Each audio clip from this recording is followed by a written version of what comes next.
ఇంత కడుపులో విషం పెట్టుకున్నోడు ఇవాళ నల్గొండ జిల్లాలో మున్సిపల్ కార్పొరేటర్లను కౌన్సిలర్లను గెలిపించమని ఎట్లా అడుగుతాడు?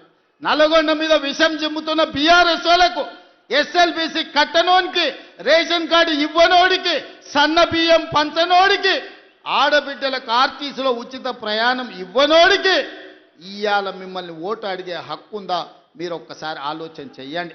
సిగ్గు లేకుండా వాళ్ళు వచ్చినా, గంగిరెద్దులోలాక ఇంటి ముందుకు వచ్చినా కర్రు కాల్చి వాత పెట్టండి, సలాకి ఎర్రగా కాల్చి ఈపుల వాతలు పెట్టుర్రి. ఏమన్నా తెస్తే తీసుకోండి, ఏమన్నా ఇచ్చినా తీసుకోండి, కీసలలో లాగులాలు ఏమన్నా ఉంటే అది కూడా తీసుకోండి. మందిని ముంచిన సొమ్ము మస్తుగా ఉన్నది వాళ్ళ దగ్గర. ఒకనొక్కడు ఎకరాలలో ఫామ్ హౌజులు కట్టారు, పెద్ద పెద్ద బెంచ్ కార్లు కొన్నారు, గంజికి గతి లేని వాళ్ళు కూడా.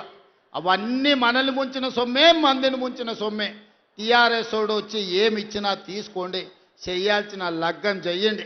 మన అసెంబ్లీ ఎన్నికల్లో ఎట్లయితే మిర్యాలగూడల 40-50 వేలతోని లక్ష్మారెడ్డిని గెలిపించారో, పార్లమెంట్ ఎన్నికల్లో రఘ్వీర్కి 5,60,000 ఓట్ల మెజారిటీ ఎట్లిచ్చిండ్రో, ఇవాళ అదే విధంగా నల్గొండ జిల్లా ప్రజలు కాంగ్రెస్ పార్టీకి అండగా నిలబడండి.